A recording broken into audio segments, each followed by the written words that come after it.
So what's up mga ka-agri? So ayun, good morning po sa ating lahat. Happy Saturday po sa ating lahat. So ayun, ngayong umaga po, introduce ko po sa inyo yung ating mga bagong members ng aking flock po dito sa ating backyard farm. So ayun, samahan nyo po ako. So ayun mga ka-agri, so bago ko po sa inyo introduce yung mga bagong members po ng ating flock. So ayun, gusto ko muna po sa inyong ipakita or ipaliwanag kung ano po yung ginagawa ko para po maiwasan po ang heat stroke or dehydration sa ating mga manok at mga sisiw dito po sa ating backyard farm. So ngayon, ang ginagamit ko po ay itong ating BMP 100. So bakit ito po yung ginagamit ko? Napainusak na or vitamina at suplemento. Kasi po ang BMP 100 na produkto ng Fermabet, alang-angat dapat ay meron po itong electrolytes. So ibig sabihin po, may kasama itong electrolytes, maiwasan po natin ang heat stroke at dehydration sa ating mga sisiw at mga manok.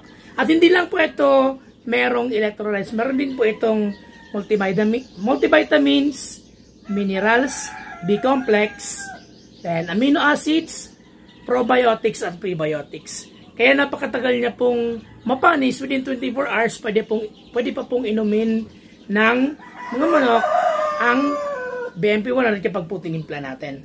At syempre, dahil nga merong probiotics at prebiotics, mas lalo po nadadagdagan ang resistensya ng mga manok at talagang masisiguro nating hindi po sila magkakasakit dahil meron na pong probiotics at prebiotics at meron pa pong multivitamins na kasama.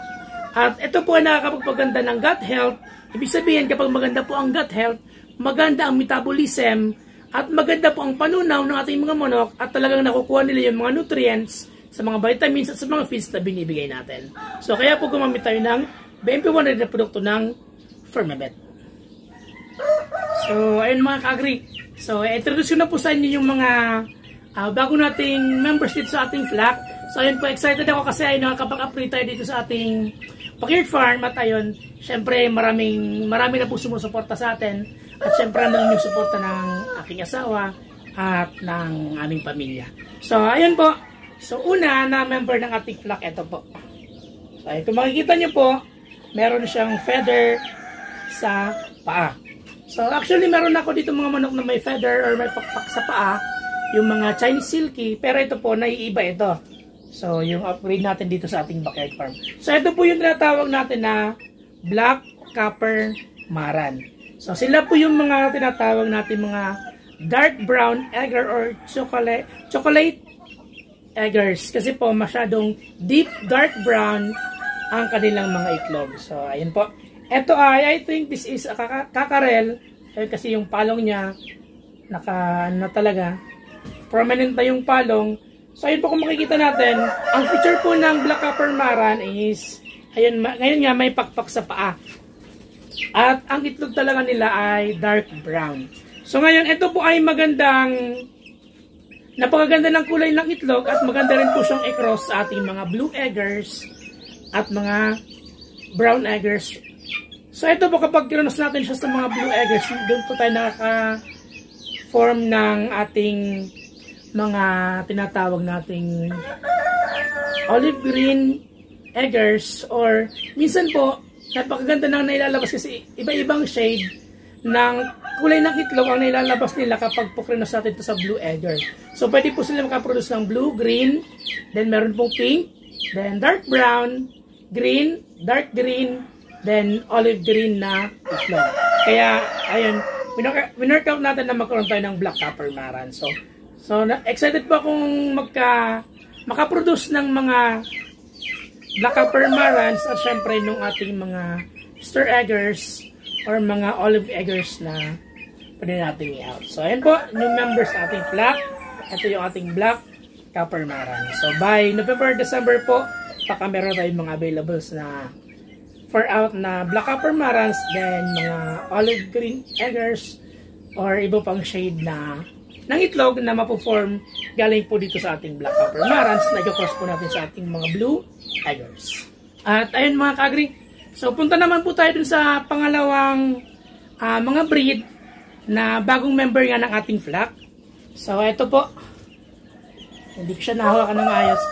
So ito po yung ating tinatawag na Americana. So ito po ay blue egger Ang isang gusto ko kasi dito, kasi maganda yung kulay. Ito po ay, kung makikita nyo po, itong isang ito ay lavender ang kulay niya. Then ito ay ito tinatawag na silver na Americana. So ito po ay mga pure Americana. So nanggaling po ito sa Exodia Farm. Kahit yung Black Appermaran po natin ay nanggaling din po sa Exodia Farm, sa Iriga po. Ngayon, ito, ang feature naman po ng ating mga pure Americana, meron po silang muff. Kahit pure Star Egger, meron din pong muff.